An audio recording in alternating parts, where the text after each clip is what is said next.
আমি এখানে 1 কেজি পরিমাণ সিমের বিচি নিয়েছি। এই সিমের বিচিটাকে আমি সারা বছর সংরক্ষণ করে রাখবো। প্রথমে সিমের বিচির খোসা ছাড়ানোর সহজ একটা পদ্ধতি আপনাদের বলে দিচ্ছি।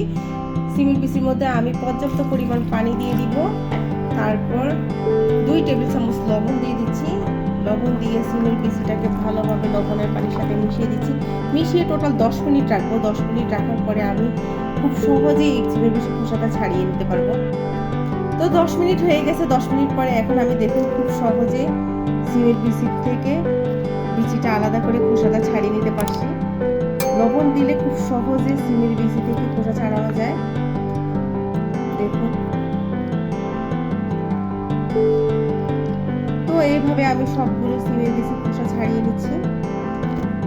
তো দেখুন আমি সবগুলো সিমের বিচি খোসা ছাড়িয়ে নিয়েছি। তো সিমের বিচি খোসা ছাড়িয়ে নেবার পরে আমি সিমের বিচি একটু ভালোভাবে ধুয়ে ক্লিন করে নিয়েছি। এখন আসবো সংরক্ষণের পদ্ধতি। তো সংরক্ষণ পদ্ধতির ক্ষেত্রে অনেকে অনেক রকম সংরক্ষণ করে থাকে।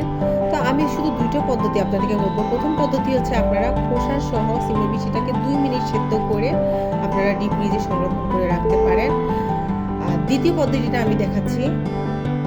তো এখানে আমার প্রায় 1 কেজি মতো সিমের বিচি আছে। তো সিমের বিচিটাকে আমি প্রথমে পানি দিয়ে দিব। আমি সিমের বিচি যতটুকু থাকবে ঠিক সেই পরিমাণে পানি দিব, পানিটা একটু বেশিও দিব না। সিমের বিচি বরাবর দেখুন আমি পানি দিয়ে দিয়েছি।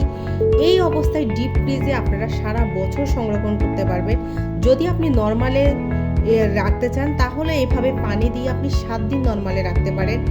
খুব সুন্দর থাকে এই সিমের বিচিটা, আমি নিজে পরীক্ষা করে দেখেছি। আপনারা অবশ্যই বাসায় এটা ট্রাই করে দেখবেন।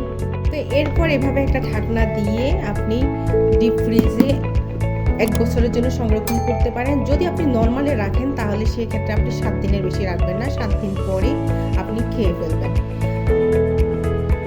আমার আজকের এই সিমের বিচি সংরক্ষণের টিপসটা আপনাদের কাছে কেমন লেগেছে? ভালো লাগলে অবশ্যই একটা লাইক দিবেন আর আমার চ্যানেলটিকে সাবস্ক্রাইব করবেন। আজ তাহলে এই পর্যন্ত, সবাই ভালো থাকবেন। আল্লাহ হাফেজ।